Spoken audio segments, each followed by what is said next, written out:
Welcome to By the Well, with me, Robin Whittaker. And me, Fran Barber. We're recording this on Zoom from our homes during stage 4 of lockdown here in Melbourne. So we apologise in advance if the sound quality isn't perhaps quite as good as usual, or if there's the occasional background noise, pitter-patter of children, dogs or husbands. We'll do our best during this lockdown stage. So the readings for today are Exodus 1, verse 8 to chapter 2, verse 10. Psalm 124, which we will delve briefly into, and Matthew 16, verses 13 to 20. If you're new to our podcast, we don't usually read the readings, so now would be a good time to pause and do that reading if you need to. So Exodus, let's start there, Fran. So we've had quite a long stint in Genesis, following all the patriarchs. This book strikes me as one that shifts its focus to a people rather than families themselves. So, yes, we've gone from family stories to national stories in a way. Scholar Joel Baden, who's a Yale Divinity professor of Hebrew Bible, talks about this as the sort of second narrative of how Israel comes to be God's chosen people. So we often think about God's chosen people through those Abrahamic covenant, you know, you will be my people, I'll be your God. But actually we get that repeated here to the nation several times in Exodus, and that will get picked up by later biblical authors, that really it is the chosenness of this enslaved people by God who will rescue them that is a dominant part of their national identity. Yeah, right. He talks, there's a really good 13-minute interview with Joel, which we might put the link in the show notes, where he talks, it's an interesting conversation about the sources, J, P and E in the book. Yeah. Which, for preachers, you know, you wouldn't go into that, but it's just in terms of the distinctiveness of the traditions that have gone in to weave this whole that we have, but actually there's, you know, like most of the Bible, there's a lot of weird inconsistencies and so on. And the conversation, it does go into, you know, how much of this is true, which, you know, sort of so what. But that there's enough archaeological evidence that certainly Israelites were in slavery in this part of the world, perhaps not in the numbers of 600,000. Yeah. But they gradually left in small groups. Yes, it's more plausible there was a slow trickle of escaped slaves than some grand, you know, migration that was the downfall of Egypt. There's no archaeological evidence for that. But in terms of, you know, because it is our first week with Exodus and the lectionary has 8 weeks, I think it's great material for preachers because these are stories like Moses in the basket, which is part of our story today. These are stories we often teach in Sunday school. We teach our children, but we rarely revisit them as adults. And yet they're foundational stories for our faith. And there's, you know, but in terms of those threads, there's these 3 traditions, the JEP, different story strands in the Israelite tradition that have been woven together by an editor or a group of editors. So if you notice these bumps or ripples as you read, you know, those to me are where we can start to see the threads of the editors if there seem to be contradictions or, yeah. But, you know, and for me, at the risk of sounding boring, it's really what does it saying about God? Who is God? Yes, Who are we in the light of God? You know, these editors put this together as a whole for certain theological and pastoral reasons, and this is what we've been bequeathed. Yes, and part of that whole is that they didn't go out of their way to iron out the bumps. They didn't need it all to be the same. They preserved the stories that had come in from these various strands of Judaism. Yeah. So will we go straight into it? Yeah, let's do that. So what's happened right at the end of Genesis that Jacob and Joseph's families have died. So the generations have died. Yeah. And a new king arose over Egypt who didn't know Joseph. Yeah, that's our ominous first line in 1:8. And what appears to have happened is the Israelites have thrived and flourished and totally fulfilled the stipulation in Genesis 1 to multiply.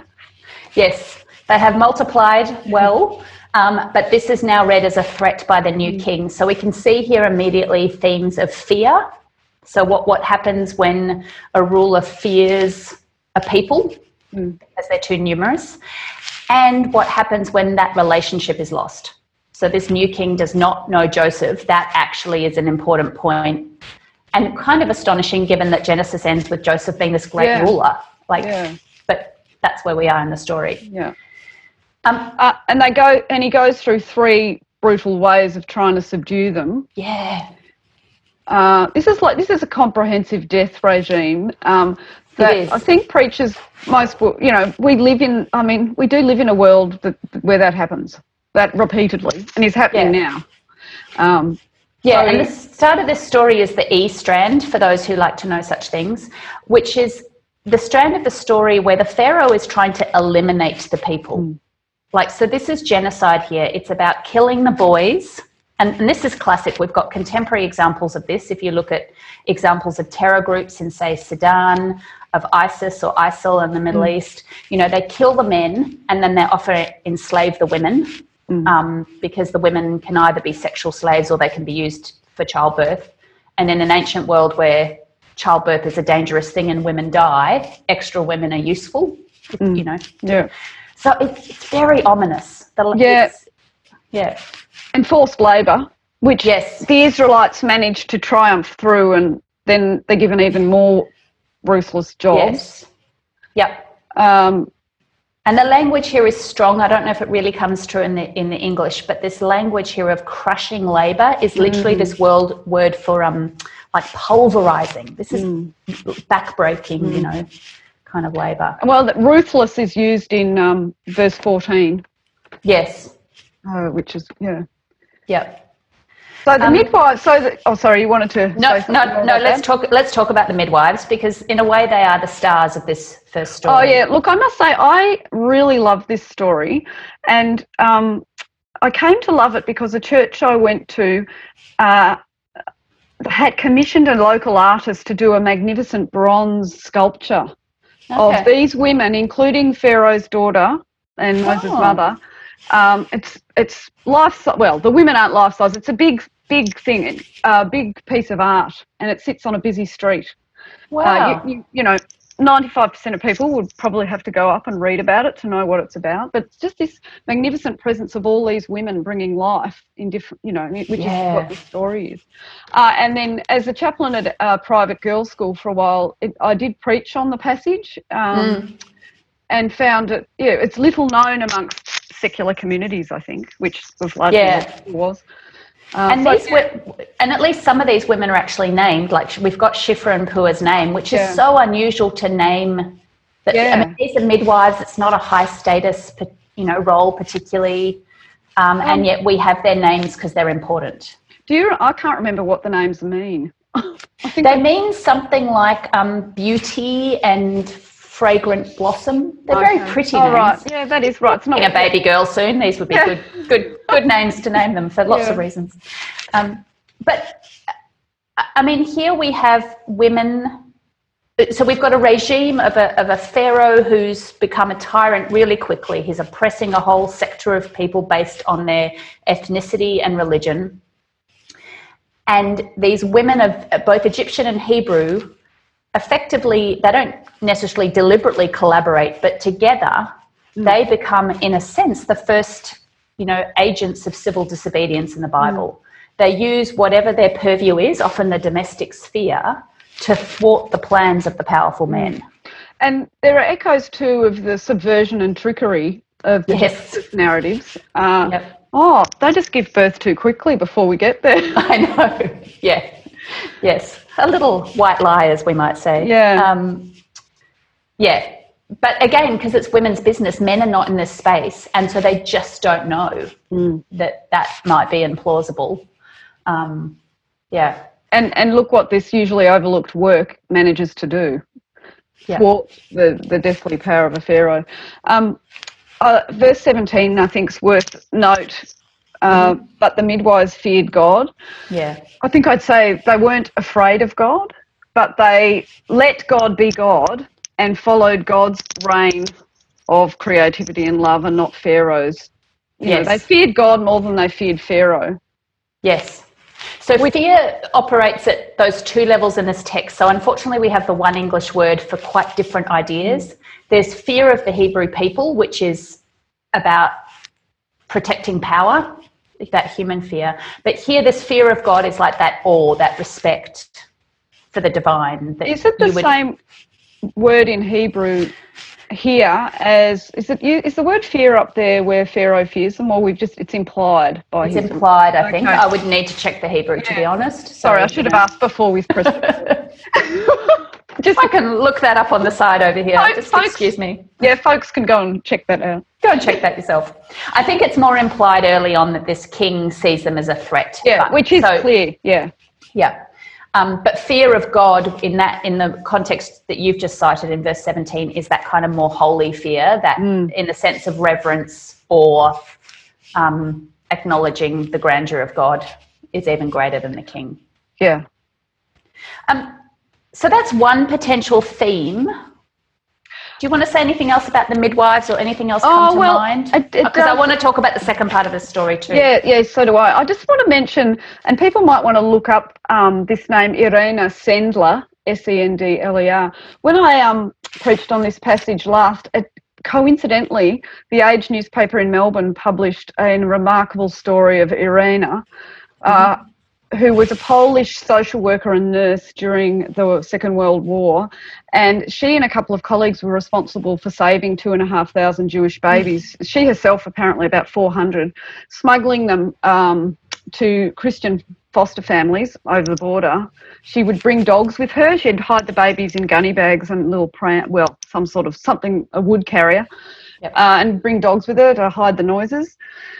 And she and her colleagues would write down the Jewish name of the baby, the Christian fake name, and where the baby had gone, which family, and buried jars of these notes in the garden so that the children could be reunited with their Jewish families in that hope after the war. And the Gestapo cottoned on to her and went to her house, and her friend was there and had a jar on her person, but they didn't find it. They took Irena away and tortured her and were going to execute her, and her friend went and bribed them, and they went and dumped Irena in a wood somewhere on her own, and she came away and she kept doing that work.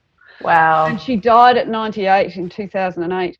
So I just think it is just it's a remarkable story of women just subverting the deathly regime that they're under, using who have apparently no power, but have the courage and the resourcefulness.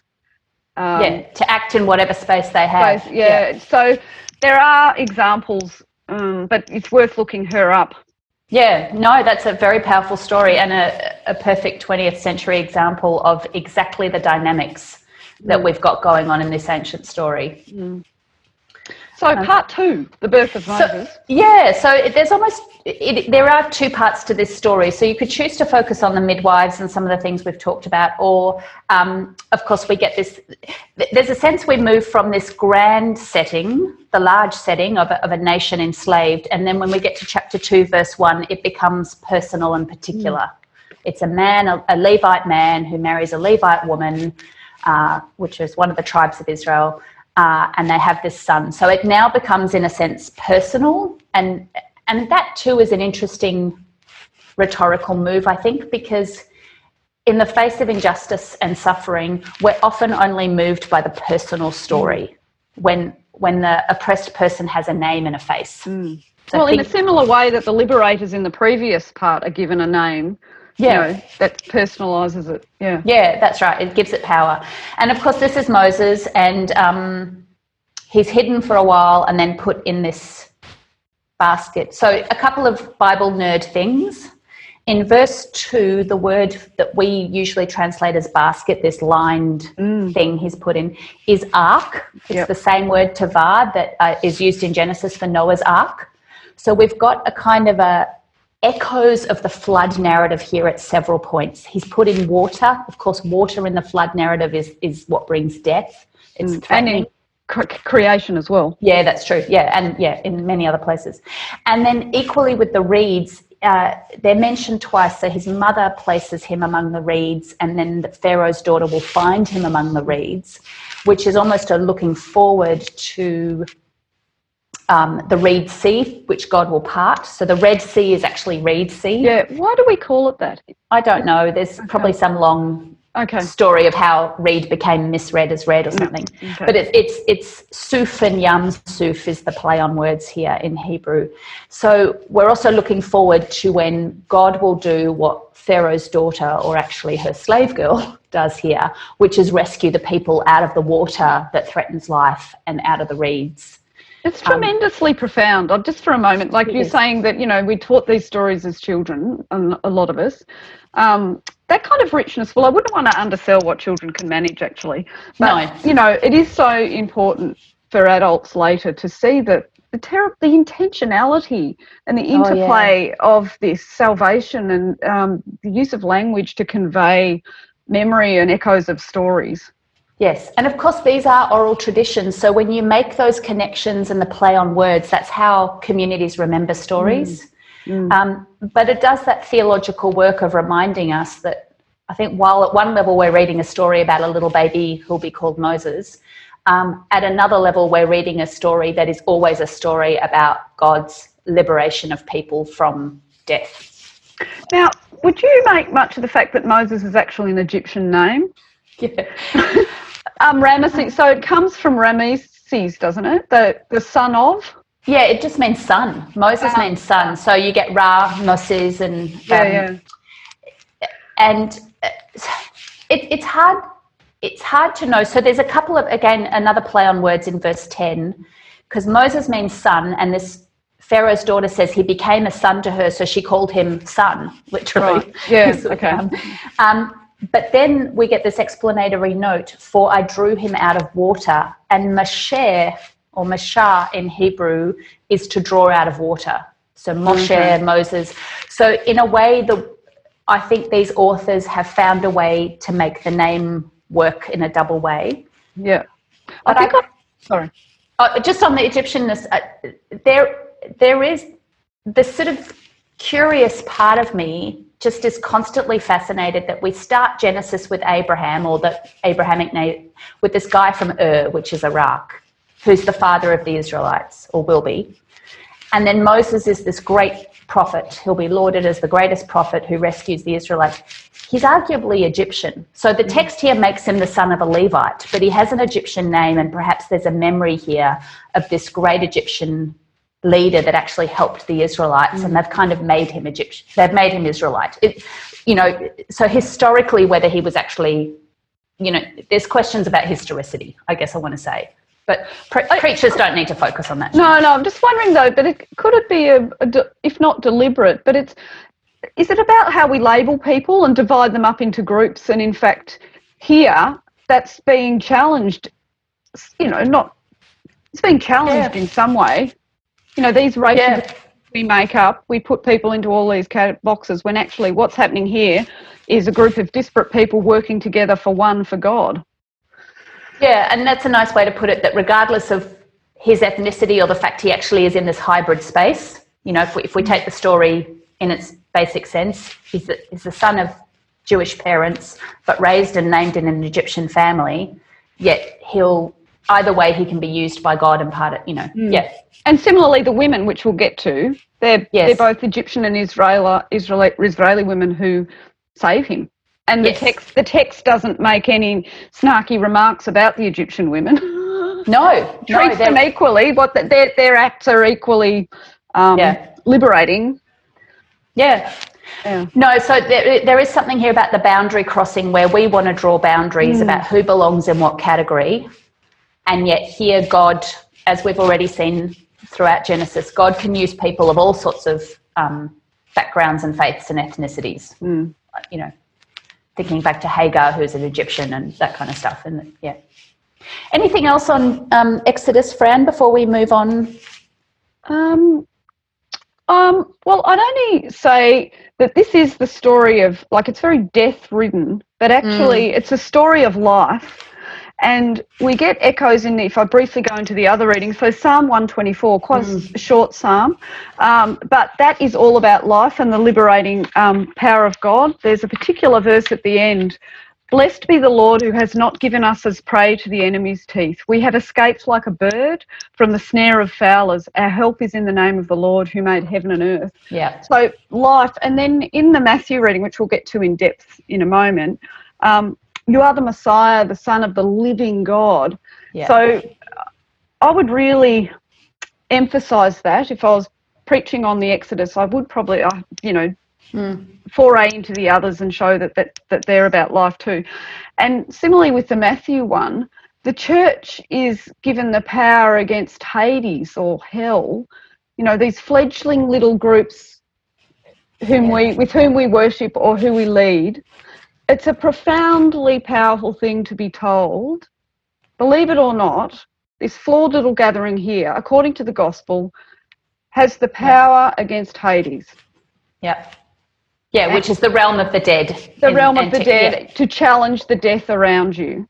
And I just think that's a word of hope. And I think particularly now where we're in various levels of lockdown and isolation, and we feel sickness and grief for those who've lost people to COVID around the world. Yeah, and depression that's more pronounced. And we aren't seeing each other as worship communities to take heart in the gospel message here, that we are enough in how we're blessing and worshipping God. Yes. No, I agree. And Psalm 124 it picks up flood language in a number of these images to talk about that salvific action of God, which of course looms large. It's in Paul, it's in the Gospels, this idea that starts here in Exodus really, that salvation is this movement from death to life, from oppression to liberation. That is the good news story, really. It just manifests. And it's depicted actually in tiny events. The liberation is tiny. It feels like, what is the point? But that's all it ever was. I mean, Irena Sendler, she did remarkable things with her colleagues, but so small, looks small, but profound. But yeah, totally. Okay, let's talk about Matthew before we run out of time. Matthew 16, 13 to 20. Mm-hmm. We start in Caesarea Philippi, which is important. Yes. Now I read that, and this was interesting because if I had read it, I'd forgotten. But that there was a shrine to the god Pan in that town, and it was known as a seat of imperial power. Yep. So already, I mean, we're moving into the discernment of Jesus' identity. Well, we've been talking about that for a few chapters. Yes, in Matthew's Gospel. With the Galilean crowds, we're now moving into the formation of the disciples as a group, I suppose. But we're already being told that this God challenges all those powers that usually reign in Caesarea Philippi. Yep. It was the seat of great imperial power. It was ruled over by Philip, named after Philip, one of Herod's sons. So Matthew's Gospel begins with Herod, who he calls King Herod. The King Herod who threatens the baby boys. Yep. Also, echoes of Exodus. Yep. He narrates in the end of chapter 2 that Herod has died. And historically, we know that Herod the Great, as he's known, had a number of sons, and his kingdom kind of got divided up. So there's Herod Antipas, who'll come back in the Gospels in the Passion because he ruled over Galilee. And then there's the Herod who appears in the Passion story. But up here at Caesarea Philippi, it was the other son, Philip, who ruled and set up a huge imperial temple. And it was kind of the seat of power for that region. So highly political that in that location, you are the Son of the living God. The anointed one is declared of Jesus. And the anointed one being royal and kingship language too. But, the shadow of Herod still is over. Yeah. That's quite, Yeah, it runs. And, of course, Herod, not many chapters ago, had killed John the Baptist too. So we've got these Herods, or the family of Herod, looming large here. Like the Pharaoh in the Exodus one. Yeah. So who do you say that I am? well, who do people say that the Son of Man is? Do you want to say anything about the Son of Man title? It's tricky. It's apocalyptic. I mean, we get Son of Man in Daniel, most notably. So the interesting thing here is the first time Jesus asks the question to the group in Matthew's version, he doesn't say who I am, which is what Mark has. So if we assume Matthew's using Mark, because Mark's the first gospel, he actually asks it in a third person. Who do people say the Son of Man is? And the Son of Man was associated with a lot of apocalyptic expectation of the return of either a messianic figure or someone who would precede the Messiah. So end times kind of expectation. So Elijah's associated with that because he famously ascended up to heaven in 2 Kings. He didn't die, and so it was thought he'd come back. Matthew's added Jeremiah, the suffering prophet, which is interesting. He's inserted Jeremiah. Mark doesn't have Jeremiah. But then Jesus asks the second time, who do you say I am? So again, we have a movement from a big question to a more particular question. Yeah. But yeah, there's probably a lot we could say about Son of Man, but it's confusing. We won't now. Okay. So Peter answers correctly. He does, and gets a gold star in this gospel. Right, but just to leap ahead, the next part of the passage, though, not the passage under conversation today, but Peter disgraces himself after that. Yes, so this is really part 1 of a 2-part reading that the lectionary split, because really we're going to get to the bit where Jesus then unpacks next week. From verse 21 onwards, what it means that he's the Messiah, and that actually means suffering and death, and Peter's going to react to that with a kind of no way kind of reaction and be rebuked. But we're not there yet. No. Save that. You'll be on tender hooks till next week. Yeah. Well, I think it's relevant here, but anyway. It is. No, it is. It is. Again, we critique the lectionary quite often here, but this is where the lectionary has again split a really important story. What do you make of Peter here, Fran? Because Matthew has inserted in verses 17 to 19 a whole lot of positive stuff about Peter. There's on this rock, blessed are you. You know, all of this is Matthean. We don't get it in Mark at all. Well, I'm wondering whether it's about setting up who the church is, by which, you know, that the church carries the knowledge of Jesus is the knowledge of God insofar as we can have it, and the church is to witness to that. And so Matthew puts into Peter's mouth in highly summarised form what that looks like.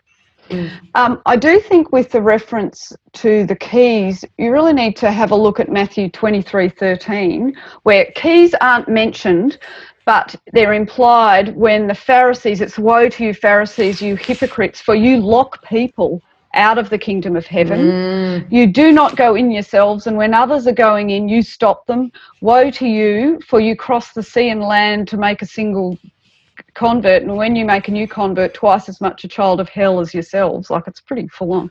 Yeah, Matthew doesn't pull his punches. So I think probably what Matthew's doing here is saying, unlike this crowd over here, which locks the truth out, you have the key. Or locks the doors, creates boundaries. Yep. Creates boundaries. You have the keys. Yep. And those keys include this binding and loosing language. I mean, if I'm honest, it makes me feel slightly awkward to give any human this kind of power. But the loosing, we are talking forgiveness here, like the power to bind and loose. So this is a kingdom that is characterized by the ability to forgive. So if we're talking about the church, we are talking again about unlocking those doors and about the power to forgive. And the other thing to bring in, so you helpfully pointed us forward to Matthew 23, but in 18, I think it's around verse 13 to 18, this same thing about binding and loosing will be said to all the disciples. So it's not just located in one person. No. This is the commission to the church. No, and that's where I think if you do read ahead and, you know, Peter makes the false, it says, no, you're not going to be suffering. Actually, he can represent the church in saying that. Like, you can slip a bit. He represents represents it. With the binding and loosing, I think I'd want to push it a bit further. Yes, definitely confession and forgiveness, but it's also about, isn't it, reading law or understanding law? So, you know, in the Sermon on the Mount, Jesus has been doing that. You say, you know, about murder and adultery and so on, but I say, you know, and there he binds the stuff, he retains it, but then when he heals on the Sabbath, he looses. So yes, so yeah, I like that. So it's about flexibility, or not flexibility is the wrong word, but it's about it's interpretation, binding to the important stuff. Yeah, and loosening where we need to be more inclusive or open. So I like it. I feel like this passage is about the church's authority, and it's actually highly alarming that the church on earth is allowed to bind and loose God. I mean, that's outrageous, but that's what the text says in a way. How, you know, what do we do with that? Given the history of the church engaging in appalling acts. Well, that's right. So it speaks to the power that God has given us, effectively, this passing on of authority, which I think we have to constantly remind ourselves is both gift and enormous responsibility. And we know with human beings, when we get too much power, we are prone to abuse it or to hold on to it at the cost of others or whatever. You know, we don't have to go very far into our history to see numerous examples of that. So there is a burden here, I think. I don't know if it's meant to be a burden, but I do hear this as a bit of a burden in terms of the responsibility we have as Christians and Christian leaders. Let me presume to lift you of the burden. Oh, good. Well, here, so we the power to bind and loose, but then the significance of this next passage about Peter denying that he should suffer. The first thing the church does is overreach and say, no, you're not going to suffer. So what the text is actually doing is saying the church is given this authority, but we'll stuff it up. Yes, and that begins immediately. Yeah, and that is the first thing we do is say, and one writer talks about it being a repetition of the Adam and Eve taking the apple when they, the fruit, when they're told not to. Yep. So that Peter does the same thing. He presumes to know God, who God is, more than God self knows. Yep. So in terms of lifting that burden, it's that the gospel itself recognises we will get it wrong. Yeah, and in that sense, you've taken us back again to the larger biblical narrative, which is I'm always astonished that the scriptures point time and time again to God working with and through humans, despite how badly we behave at times. I don't mean to be totally negative about my fellow humans here and myself, but, you know, there's something incredibly realistic, and yet God continues to choose us. Yeah, and so, I think there is that. You've got to look for it here, but I think that that's helpful, liberating. Well, I think we need to leave it there for today. Oh, okay, that went quickly. It did, but we are at our half hour, so thank you for listening. By the Well has been made with the support of Adrian Jackson, the Uniting Church in Australia, and Pilgrim Theological College. Thank you for listening.